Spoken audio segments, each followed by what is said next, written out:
Rassasié, je dois reprendre la route car la journée touche à sa fin, tout comme ma balade dans la Manche. Avant de partir, je me rends dans un endroit étonnant, l'île fortifiée de Saint-Marcouf, un des trésors du patrimoine défensif français. Là-bas m'attendent Hugues Dupuis et ses bénévoles qui ont entrepris de rénover cette île il y a 4 ans. La condition pour rejoindre l'île, prendre la mer depuis le port de Saint-Valahougue. Je troque ainsi la Jeep pour un bateau, celui d'Yvonique et de Jean-Marie, 2 membres du yacht club de Saint-Va, avec qui j'embarque pour cette aventure. Bah c'est parti.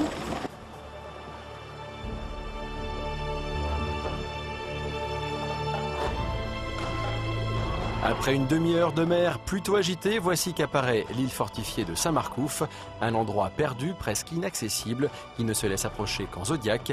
Atmosphère étrange, austère, mais au final très accueillante. Ah bon Liège. Il est là Hugues. Ah. Ça c'est ce qu'on appelle une sacrée entrée en matière. Hein. Bienvenue Merci Hugues, sur l'île enchanté. du large Elle porte bien son nom, hein, de celle-ci, hein. Saint-Marcouf. Et elle se mérite, hein, parce que l'arrivée, elle est un petit peu périlleuse. Hein. Oui, exactement, Hein elle se mérite. C'est d'ailleurs ce qui en fait son charme. Exactement. C'est pas donné à tout le monde. Allez, je vous suis, on y va. On va Alors, visiter ce bel endroit.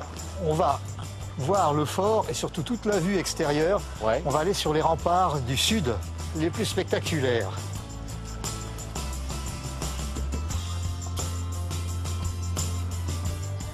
Ce qui est bien, c'est qu'on suit le chien, lui il connaît le chemin. Hein. Tu m'étonnes. C'est un peu... Bon, mais ça marche. Ah ouais, donc là on se rend vraiment compte hein, de l'endroit. C'est quand même magnifique. Hein. Là, c'est une très belle vue, oui.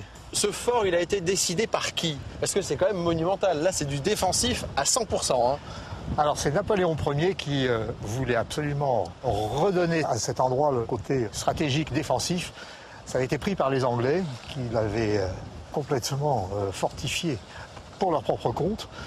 Et Napoléon a dit ça ne peut pas durer avec les Anglais. Napoléon, en 1802, à la paix d'Amiens, voyant que les armes ne pouvaient pas lui permettre de récupérer le site, l'a négocié auprès des Anglais, on l'a récupéré et il a dit on va leur montrer avec un énorme fort que maintenant c'est nous qui sommes là. Ils ont mis combien de temps pour le construire? Ils ont mis 10 ans. Ils ont commencé en 1803-4, ils ont terminé en 1813. Et alors l'autre partie ensuite Ouais. a été refaite, c'est plus récent, c'est 1850. Là, c'est quoi? C'est Napoléon III? C'est Napoléon III. Ils ont reconstruit en creusant les douves, ils ont fait un château fort en fait, avec des douves de 12 mètres de large taillées dans le rocher. Et ils ont au-dessus des douves, ils ont remonté tous ces remparts. Où on toutes est ces actuellement. courtines, où nous sommes actuellement. Et ça fait un ensemble absolument prodigieux qui n'a jamais été attaqué non plus d'ailleurs. Bon Hugues, maintenant on va peut-être Alors. voir ce qui se passe au 21e siècle. Oui, C'est que tout à maintenant fait. c'est la reconstruction de ce beau fort. On va rejoindre nos amis de l'association qui sont à pied d'œuvre. De l'autre côté, au niveau des digues. Je te suis.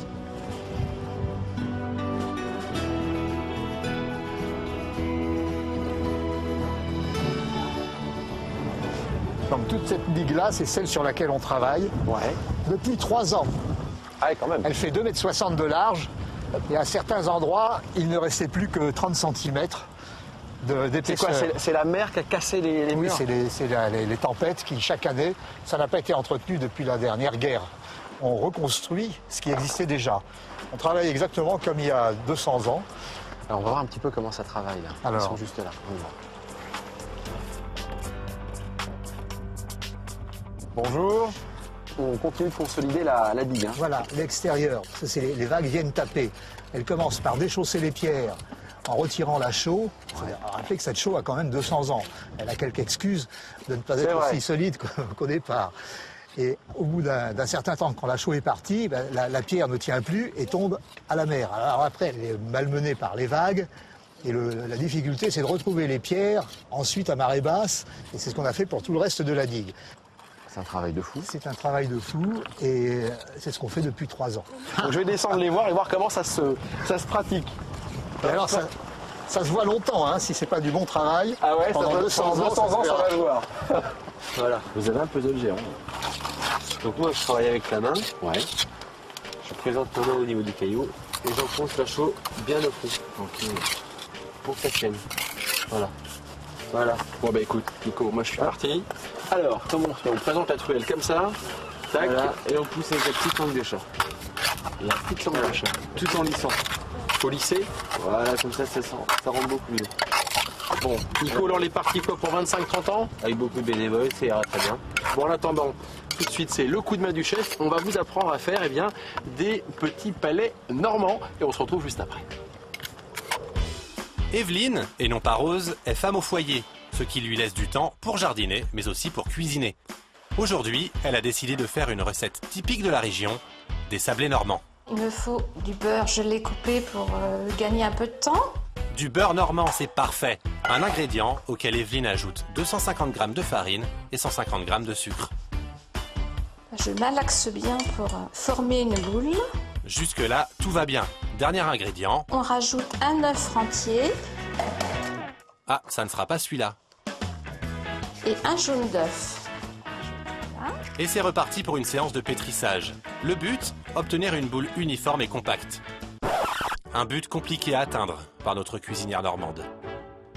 Oui, voilà, j'ai obtenu une boule un peu collante, à mon avis. Bon, je vais essayer quand même de la mettre au frigo un bon quart d'heure. On verra bien ce que ça va donner. Peut-être quelque chose de surprenant, nous verrons bien.